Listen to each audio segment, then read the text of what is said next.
Hello, good afternoon.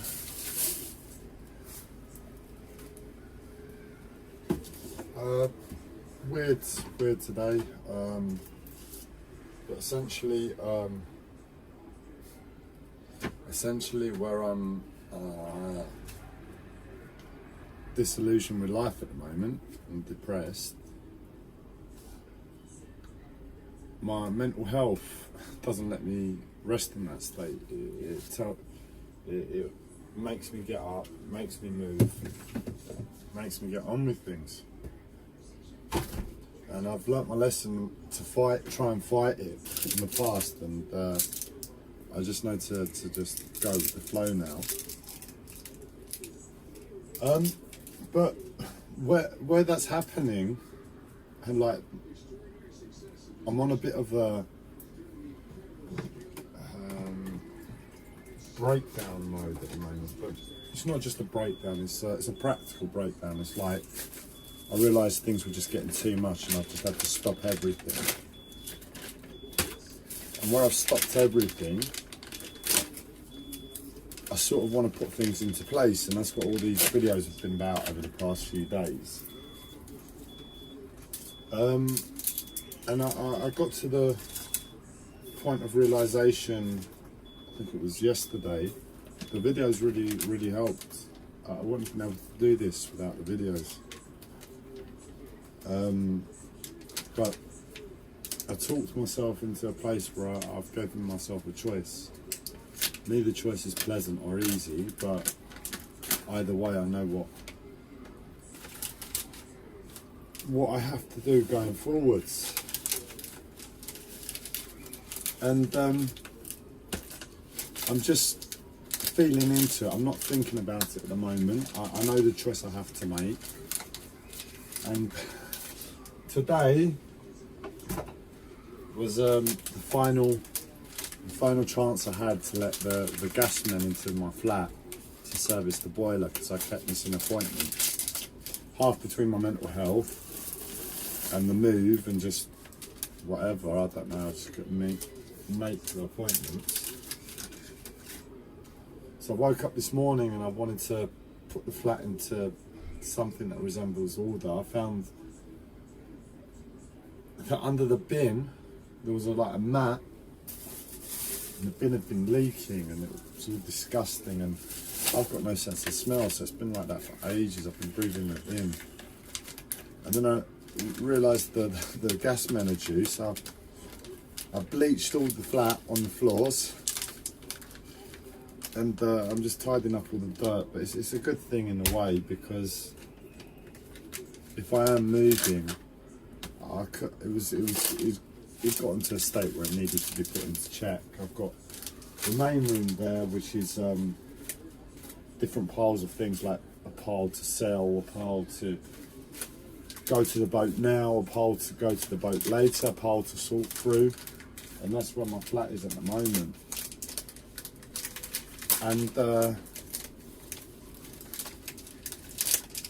it's just allowing me to put things in order here at the flat, which, in terms of it's a really weird thing. One of the few things in life that I enjoy is tidying up. I realised I was good at it.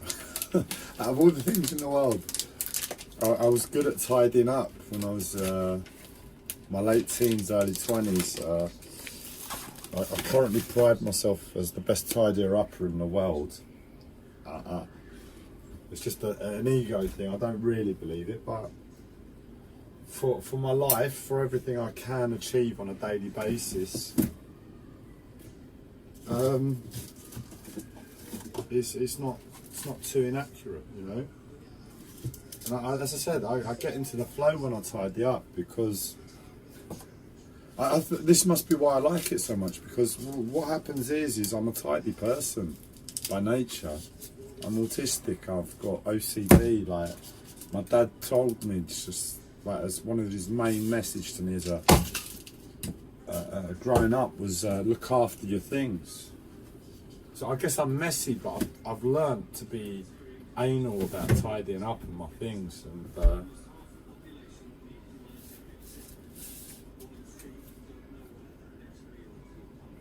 what happens is with my mental health stops me from being tidy in the first instance. But I just try and observe where everything is, and as long as my eyes and my brain are fucking working at least on that level, as my life breaks down, as my mental health comes in and I'm just like unable to do something, and now my physical health is preventing me from being as much as a samurai to tidying up and just looking after your possessions and having things in order. You know, that sort of mentality, like order.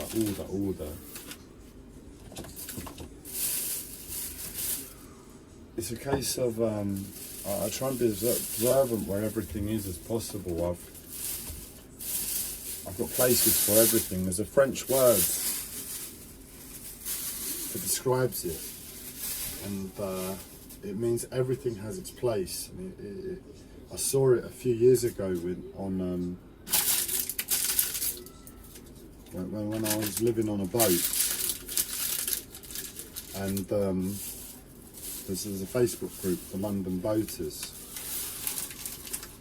and somebody posted it on there. You know, on a boat, that's the mentality you need to apply, and I've had that in mind since. And given my life, given the way I want to say I live, but given the way my mental health allows me to live, and given that I'm lazy in the first instance, and as I said, it is a learnt habit. Just having a place for things and knowing where they go makes it easier in the long run. But ultimately, what happens is my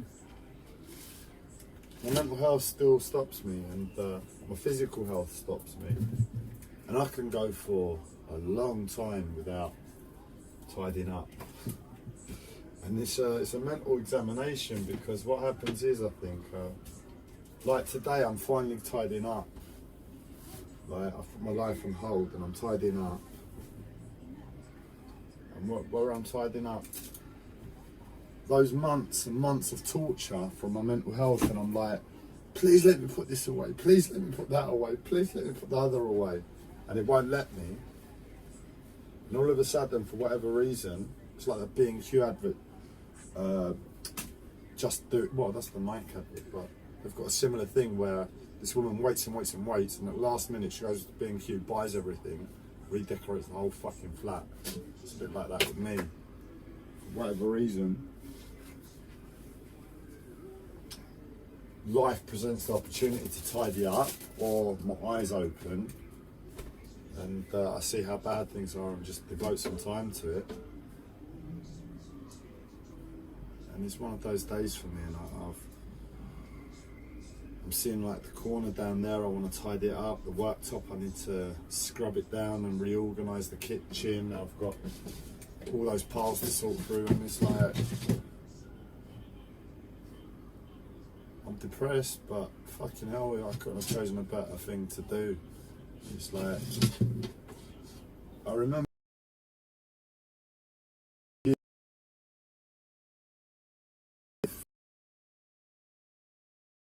for those that were in my, I owned a cafe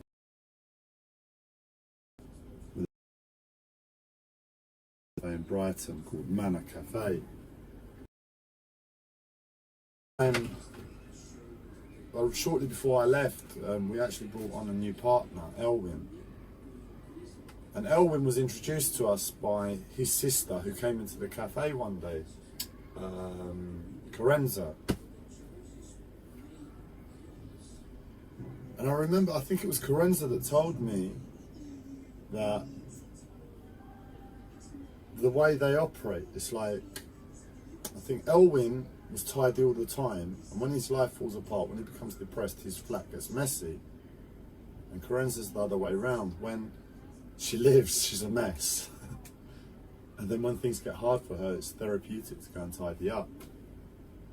I'm a bit of both somehow, but the final result looks like Carenza. And it's just like, it is a really good thing to do if you're depressed, man. Just sort out your fucking flat, put things in order. And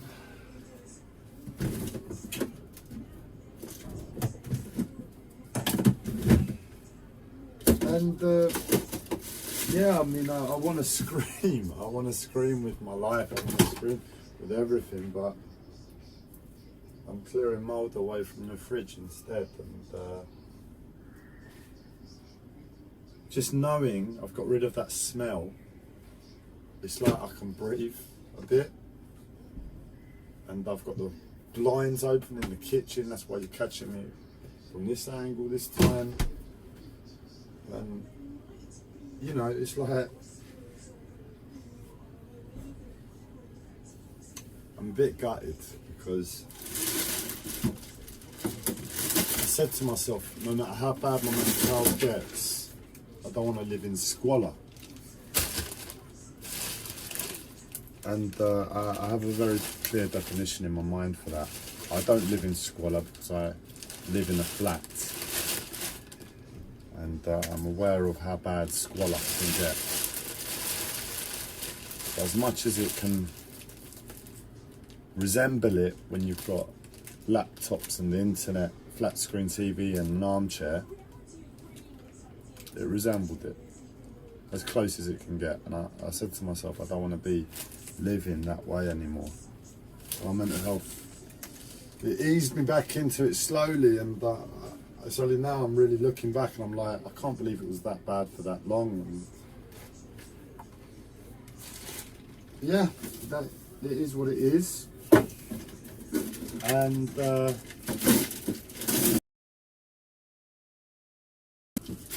just glad I'm tired. I've been on check with it this time because it's normally the sink that lets me down. I've been lazy in the past when it comes to the kitchen sink.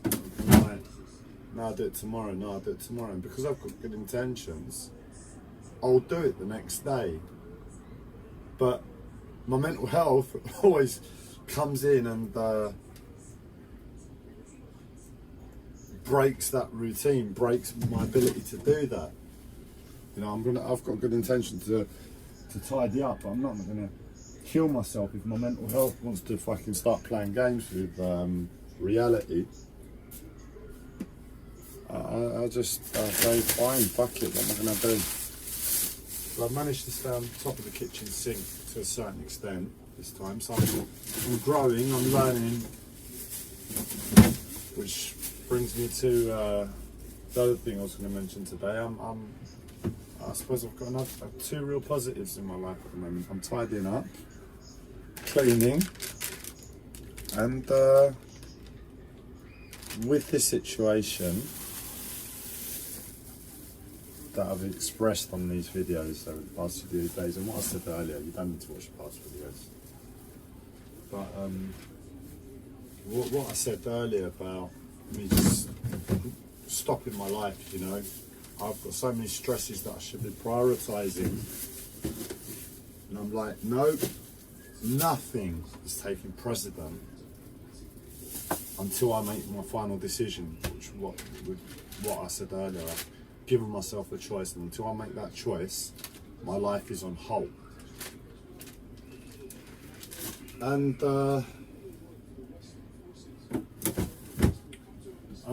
as I said, my mental health doesn't let me sit down and wallow in pity. It makes me get up and do anything, which is what you want for depression, and I can't blame my mental health at that level because I know how serious depression is, and I'm only touching on it lightly compared to what I've touched on it in the past when I was suffering it on an emotional level. What I mean is because of attachments rather than circumstance to life, which is attachment still, but I guess I've drawn the line to a certain extent to say, you know, the way I live now, there's not more I can do. You know, I mean, I couldn't have done more then, but it was because I wanted extra. Whereas now it's just like, I'm asking for a certain amount that a human being should be entitled to. And I feel that I'm within my rights to ask for that, because I would demand that for every single fucking human being on it. Every single human being, there's no need for swearing in this instance. Every single human being on the planet should have this standard of living that I'm asking for. But it's not present in my life, and it is what it is, and it is depressing. And it's just being honest with that. I don't want to lie to myself that I'm not depressed, because that's going to create depression on another level. The way I operate on an astrological level, using astrology and astrocartography, which is more of a location-based assessment of astrological influences dependent upon where you were born and your astrological chart and where you live, will create a different life for you. And for me, living in London, it means work, and it sort of, my life rings true to that. It means work, and it means operating through the subconscious. So I need to be honest with myself, and that's one of the big bits of advice my uncle gave me. Just be honest with yourself. And it's like, he must have known on some level my astrological chart and how that makes sense for me. So I need to be honest with depression, and it is to my ignorance. For others, it might be to lie the fucking hell, lie non-stop, you know, tell themselves utter bullshit all day long, because that's the most harmonious way for them to live. From an astrological perspective, you don't want to be fighting fucking the laws of the fucking universe. And you've seen how big suns get and planets get and nebulas get, and you want to fight that movement. You're mad. Go for it, man. Go for it. I want to record yourself on live stream. I want to see the show.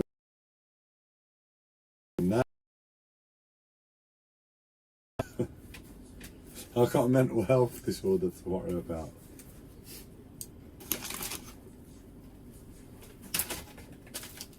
But yeah, that's my life. And as I said, I mentioned earlier, grow your mind or something. And in this weird period where I've shut down my life, because life has taught me to do that, or as well, this is the way I operate from my experience of life. I know I need to be really soft with myself, caring with myself, and push myself and assert myself where I can. And what I've been doing is just trying to fix. Spirituality in my life is such bastards. Reality is such a bastard, because they just keep breaking all the fucking... Well, it's happened my whole life. I just break everything, man. I'm a walking fucking disaster zone. I've got countless bits of electrical. I'll show you. This whole box is my... that's the window there. It's a big window.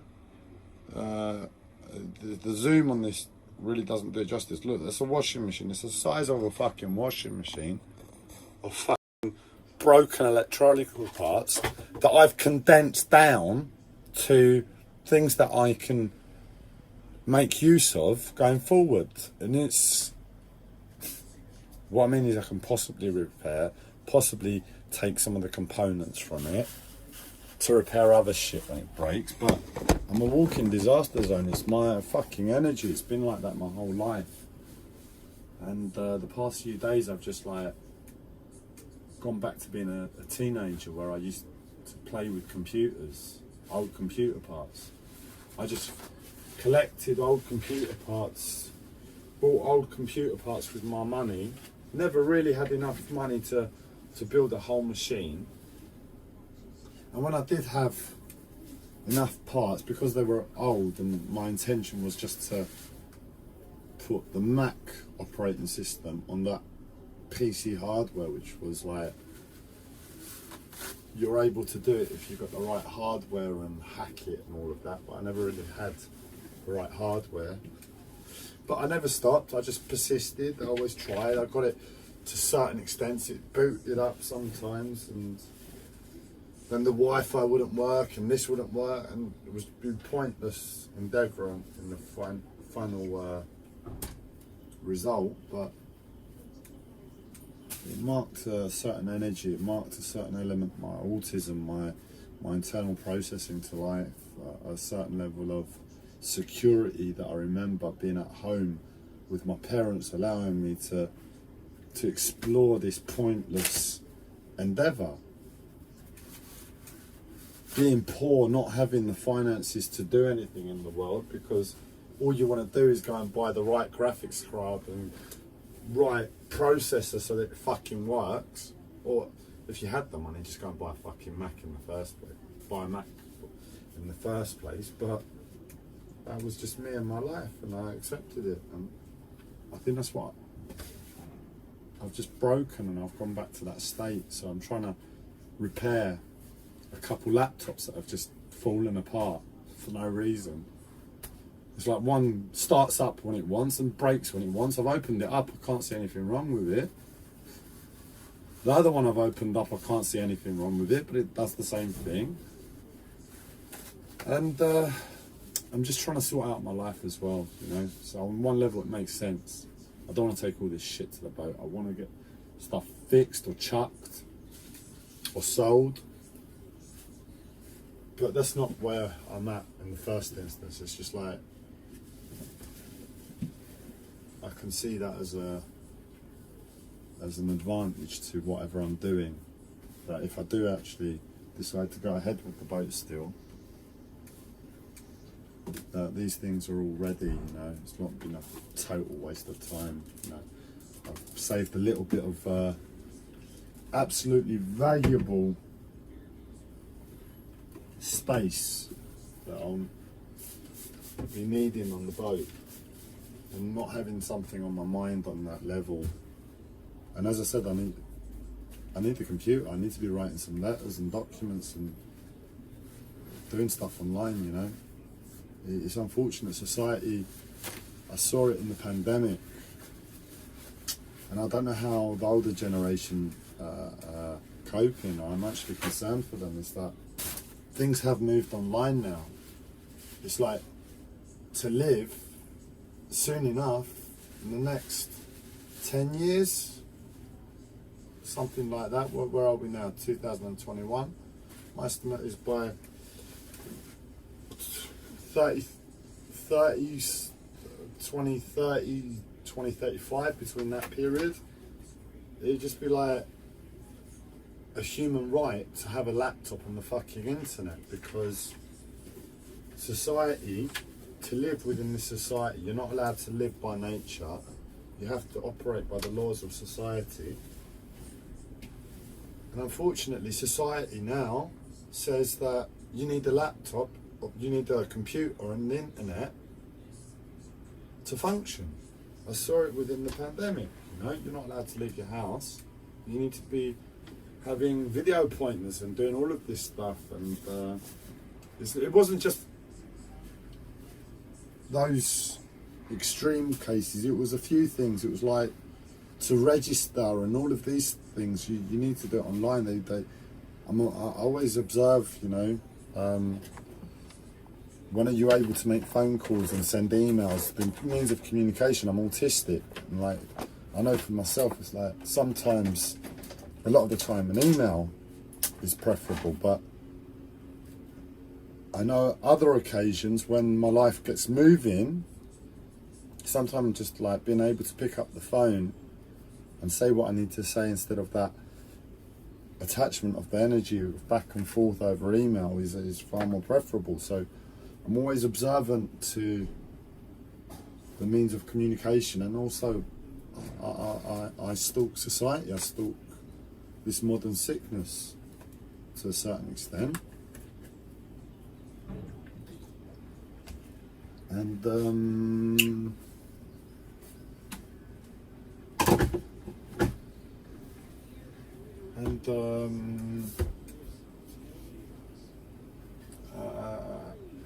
you know, it's been on the cards now for a while, but it's happening. The changeover from human interaction to computers, and what is becoming AI chatbots. So you're going to be talking to computers. We need to learn the language, guys, how to speak to a computer. There's English, and then there's going to be this new English. My friend Ember posted a video. I didn't watch it, but I saw the title and I got the gist. And it's like two AI chatbots talking to each other, and one was taking the piss out of the other one, basically. It's getting funny, but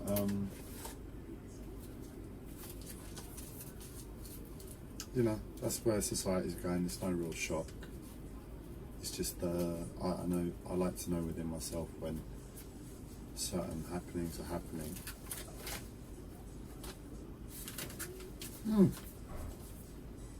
Hemp coffee smoke. Let's try it. I got these ages ago.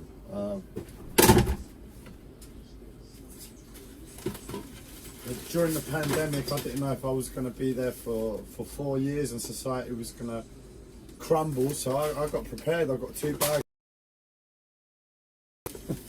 It's hemp. It's legal CBD hemp that you smoke. This is the unflavoured.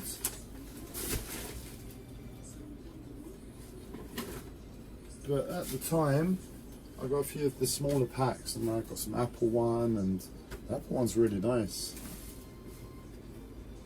If you're thinking about something to add to your life in terms of medication, and you don't really have too much of a problem with smoking, and you're not going to chain smoke like me, you shouldn't have too many problems. No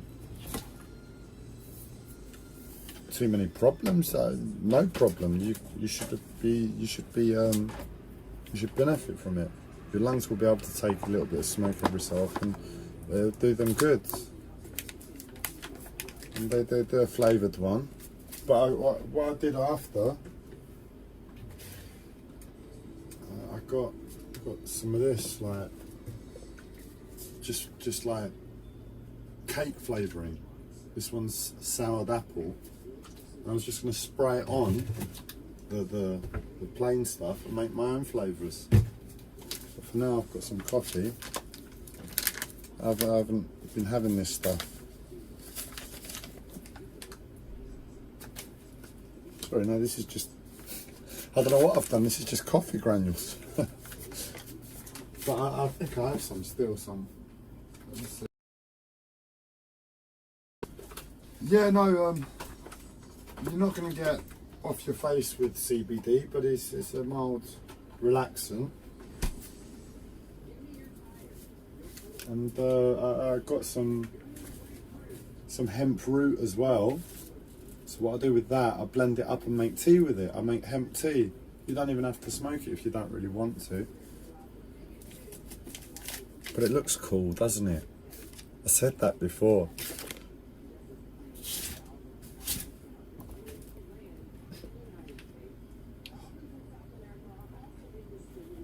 I said that when I was in my teens, and I went to a nightclub. I was really anti-smoking. I was an anti-smoking as a child. I just couldn't understand how you could purchase a packet of cigarettes that tell you you're killing yourself and continue to do it. But the way I've got it done now for myself, it's more like medicinal. There's no harmful chemicals in there, and I'm sure long-term use isn't good, but for a few years to help me with my mental health, it shouldn't be a problem. So I rationalise it.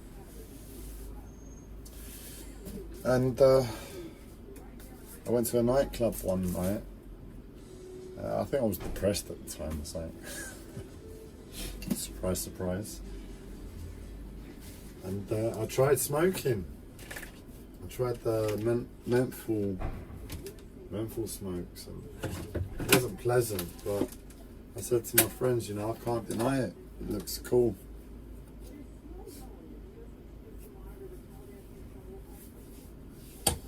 I don't give a shit anymore, man. I know what it looks like, but I wouldn't be smoking in the first instance if I didn't need to, because I was so anti-smoking as a child, and but unfortunately, I resorted to it as a last resort, and it's helpful. You know, I've got used to it now, and I can't deny its helpfulness,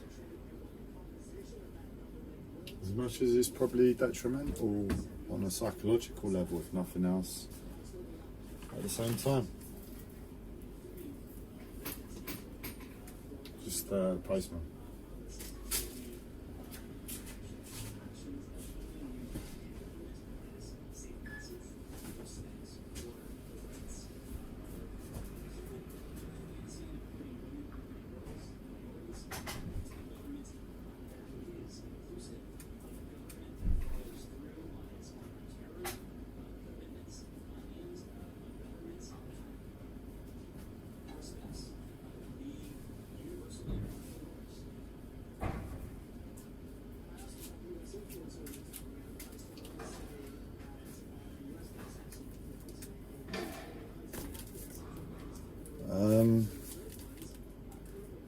Now from this perspective, where I know how anti-smoking I was, like I was really, really anti-smoking, and how I see how much it could benefit me.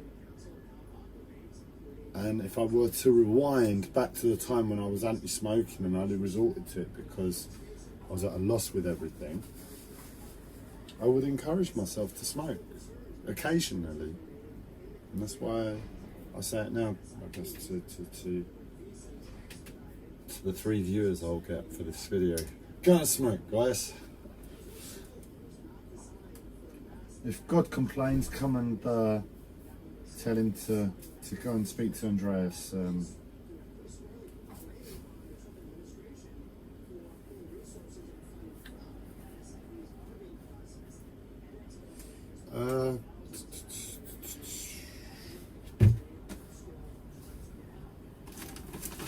Yeah, so I started trying to fix my couple laptops. Didn't really get far, but in that thinking process, I mentioned it on a previous video, I started just reconsidering all ideas that I've pushed away, because my life is saying you've got to change, man. You've got to change something. It's not working as it is. Another thing that was Andreas was business. Door again, sorry.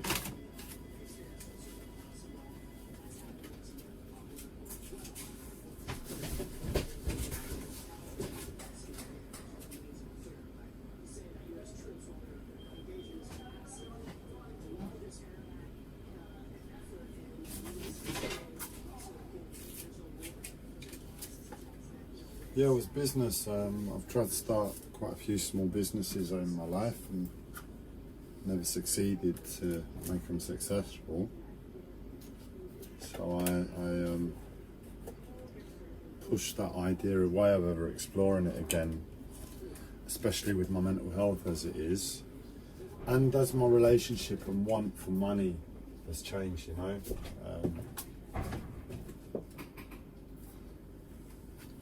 It's all right to leave it by the door, buddy. Thank you.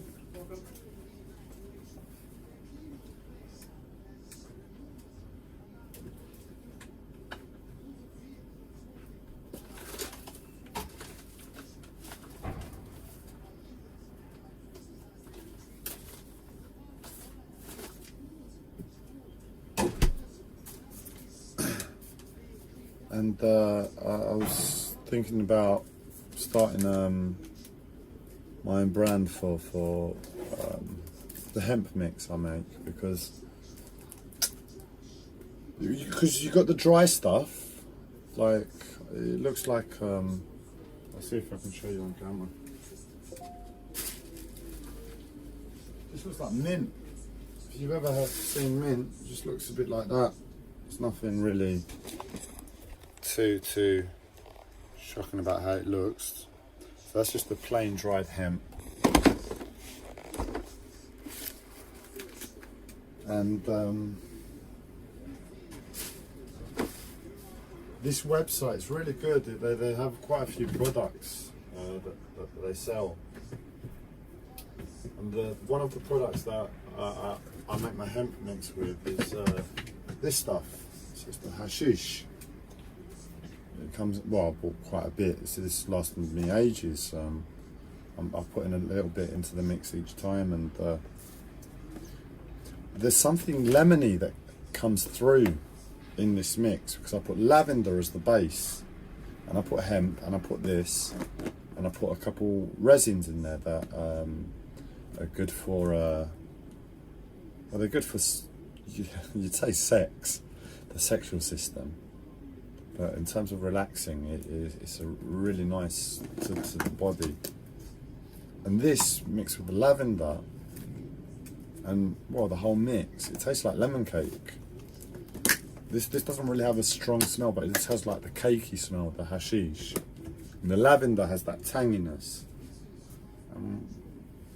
Yeah, it tastes like lemon cake. It's like my personal CBD mix, and I was like, yeah, I really want to share this. This is really good stuff. I can see this being sold at Sainsbury's. Andreas's Sexy CBD.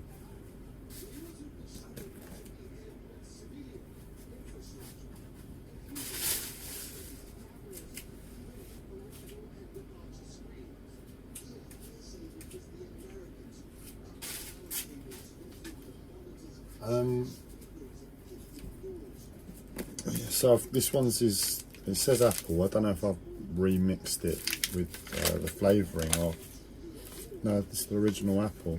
It's really nice, quite sweet if you after a while, but it's nice to have it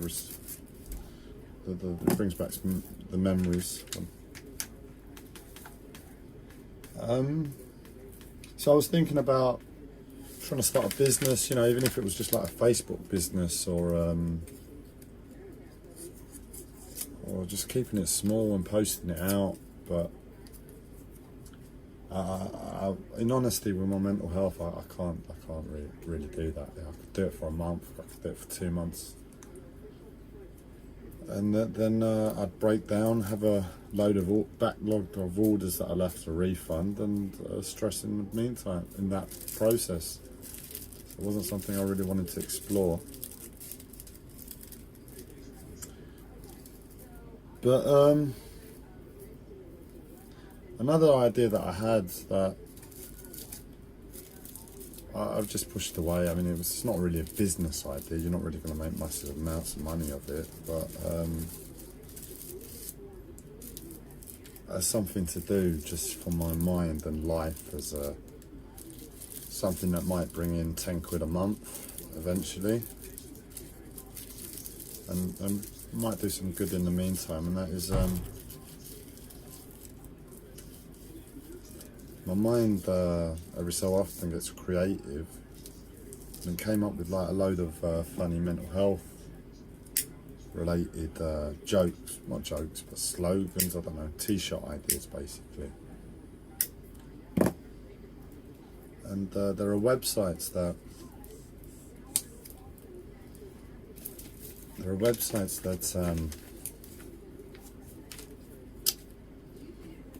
basically offer a service where you upload your own designs, and they'll create a little shop for you, and then you don't have to put up any money up front. You advertise it, or you connect it to a different shop, or blah blah blah, and when a t-shirt finally sells, you might get 50p a pound after all the costs. You haven't put anything up front. And for me, it was a case of just doing some design work on the computer. It's something I've really enjoyed, that was some self-taught, and it's just nice to do it, you know, be creative, be practical, and see a final design. And not only the final design, in this case, after a year, 2 years, 3 years, I might have something quite substantial, a small shop selling mental health related t-shirts, cups, whatever, onesies.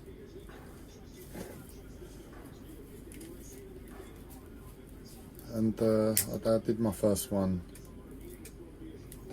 design yesterday, uploaded it. It's on eBay at the moment, America and the UK, and we'll see how it goes.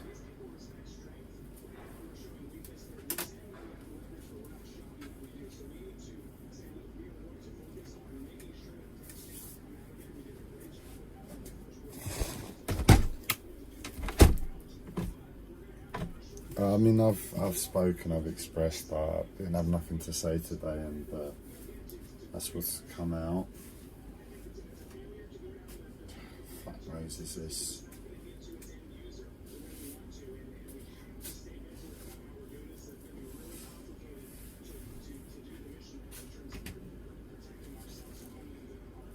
Mental health's been telling me stories today. I'm just out chatting the bullshit that goes through my fucking mind, man.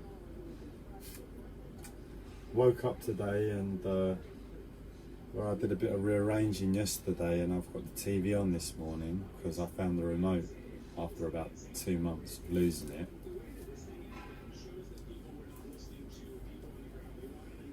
I heard that the Japanese Prime Minister, he stepped down again. It's like he only stepped down a few months ago, last year, and then the Emperor before him.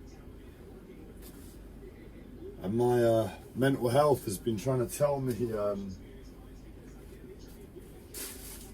stories about how I'm linked to this, and we're all linked to this, and the UK or Europe is at war with Japan or something. But in truth, and I just need to find the dustpan and brush before I have a heart attack looking at the floor any longer.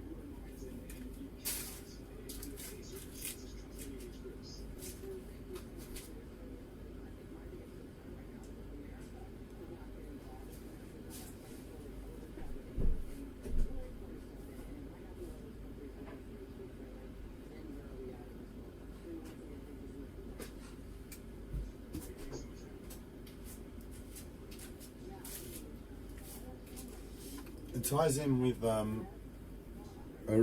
quite a serious.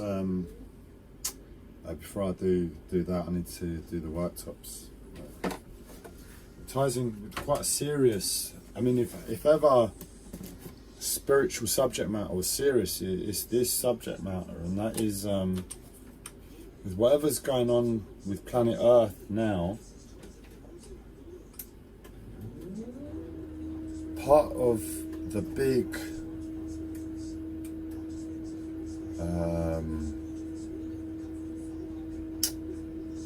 what would you call it? What's the word I'm looking for? Part of the big, when you do wrong by somebody, part of the big injustice in humanity's past is Japan, from my understanding.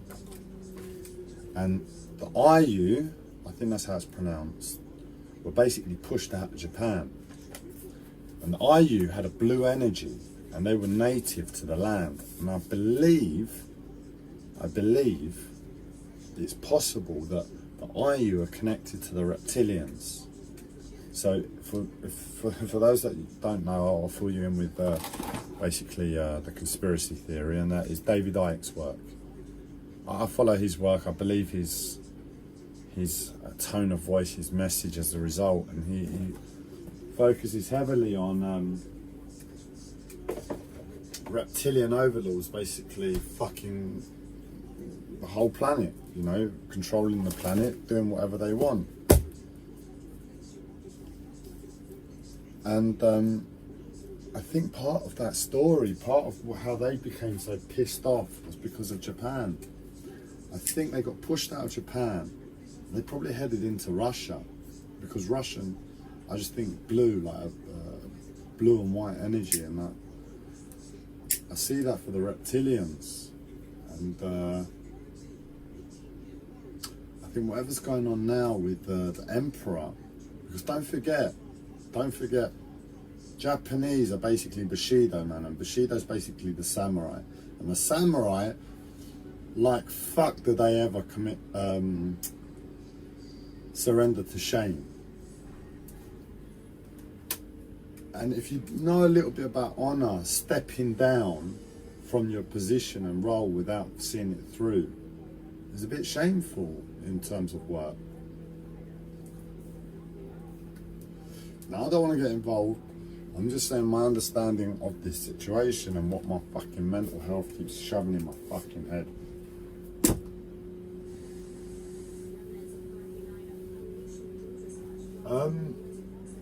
But basically, yeah, that was the big injustice. The IU got pushed out. I don't know who by, but I don't think the current Japanese, I don't think the samurai were original to the land. Now, I love the samurai, but I also love justice. So I'm not going to get involved on that level, and that's probably why I am getting these downloads, because I'm impartial to this situation. Something's going on with Japan, and don't forget they've got the whole world. Well, they've got the whole world on their doorsteps with the Paralympics going on at the moment. So it's extra, like, something's going on.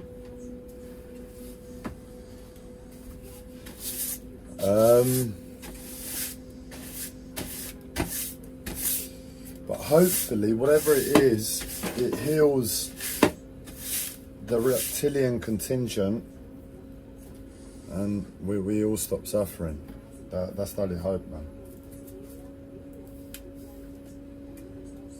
Otherwise, what are we doing? We're just going to be suffering their control forever, you know? We've got to send intention that we have a harmonious ending to the madness that is our planet, our home. That's just my understanding. I could be wrong.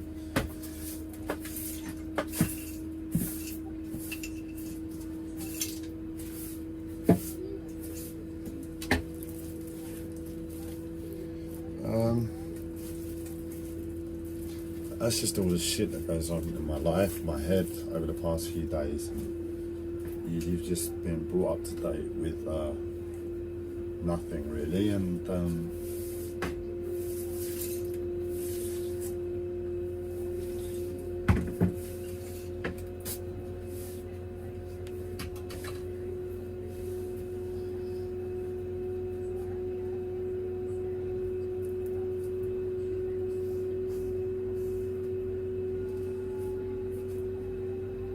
some coffee on. I'm making almond milk iced frappuccino with superfoods. Just trying to decide if I should make it sweet or not. It's the exact thing that my body needs to get some energy back.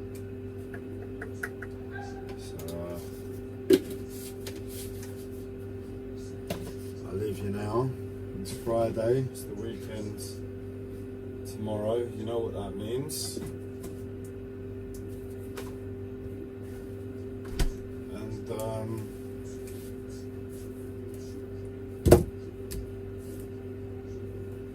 just hopefully I can finish tidying up, man, and this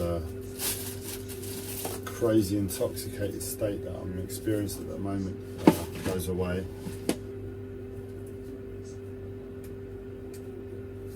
Yeah, no, I'm just enjoying tidying up.